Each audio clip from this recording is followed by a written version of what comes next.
Anggapan City kaila Pres Marjuk ha, kaila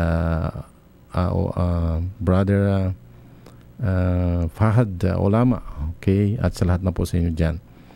So tayo po ay nagbabalik sa ating palatuntunan sa araw na ito sa ganitong oras pa rin, at sa mga nagnanais na magkaroon ng mga informasyon or kaya nagnanais na gusto nyo makipag-ugnayan sa amin katulad nung ginawa ng ating kapatid last Saturday. Tayo po ay ni-request dyan sa private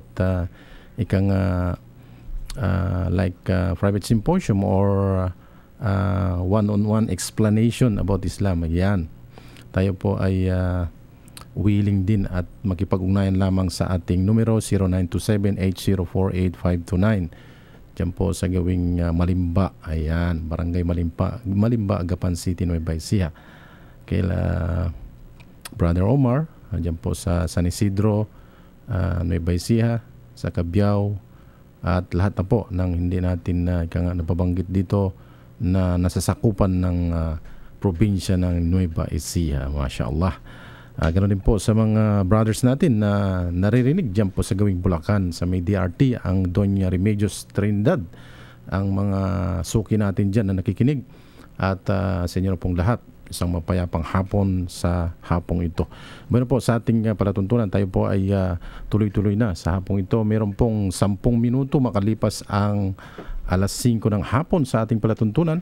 Ngayon pong araw na ito ay araw pa rin ng ito na yung araw na nag-uumpisa na ang mga traffic. Ayan, kasi marami nang nag-uwian sa mga nagbabakasyon sa ating mga kapatirang Kristiyano na sila ay nagbakasyon, underwent ng Holy Week ng kanilang vacation. Ito pong araw na ito ay nag-uumpisa ng magsibalikan sa kanilang mga destinasyon. Yung iba papuntang probinsya, yung iba naman papuntang Metro Manila. Ayan. Ingat po sa mga paglalakbay, at naway ang pagpapala at proteksyon ng dakilang tagapaglikha ay igawad sa atin. Masya Allah. Sa ating pong pagpapatuloy, bigyan po natin ng konting paliwanag or konting bird eye view tungkol sa paniniwala pa rin ng Islam doon sa tunay at nag-iisang dakilang tagapaglikha. Ayan. Kasi po, pag sinuri natin mabuti, yung Islam ay sumusunod lamang sa kung ano ang pinarating ng lahat ng mga sugo at propeta. Ayan. Kinukonsider po ng aral ng Islam, maging ang propeta Adam, the first created man, siya po ay kasama sa genealogy ng mga propeta at mga sugo. Kasi po yung merong 25 well-known mga prophets and messengers na mention sa loob ng Quran by names. At ito po ay naumpisahan sa pangalan ni Propeta Adam. Ayan. Adam, and then Enoch, yung Idris, ang pangalan nito sa Arabic. And then lumabas mula kay Propeta Idris, lumabas ang Nuh alayhis salam, ang Noah. Mula kay Noah, lumabas ang lahi ng Propeta Ibrahim alayhis salam at mga anak-anak niya. Marami po, meron siyang anak, 2. And then yung 2 anak, Ismail, Isaac, dumami po yan. Yung mga propeta lumabas kay Isaac, itong mga Israelita. Yan, diyan na lumabas ang Solomon, Sulaiman, David, yung Daud. Yan, lumabas ang Moses, ang Musa alayhis salam, ang marami po, ang hanggang sa inabot ang Yusuf, Joseph, Job, Ayub, marami po yan.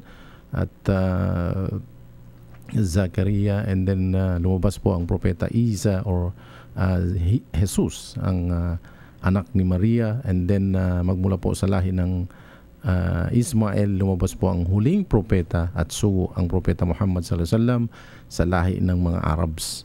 At katulad po ng nabanggit natin ng mga nakaraang linggo, ng nakaraang programa na ating binanggit, na ang mga propeta na ito ay isa lamang ang kanilang imbitasyon. Isa lamang ang kanilang ang uniformity ng kanilang mensahe ay tumuturo at tumutuon sa nag-iisang ikang-aral, yung pagsamba, yung pag-imbita na sumamba sa nag-iisang dakilang tagapaglikha.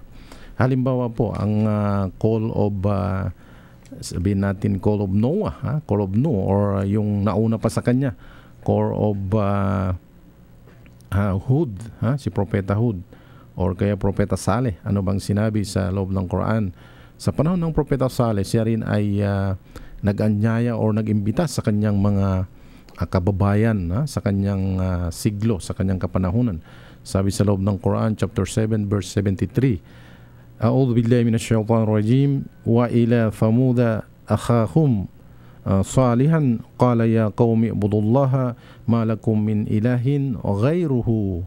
Yun po ang mensahe na binanggit or pinadala ng Allah subhanahu wa ta'ala, nagsasalaysay sa kapanahunan or nagbibigay kaalaman or nagpapaalam, nagbibigay ng knowledge tungkol sa kung ano yung sinabi ng Propeta Saleh na nung kanyang inimbitahan ang kanyang mga kababayan. Ayan.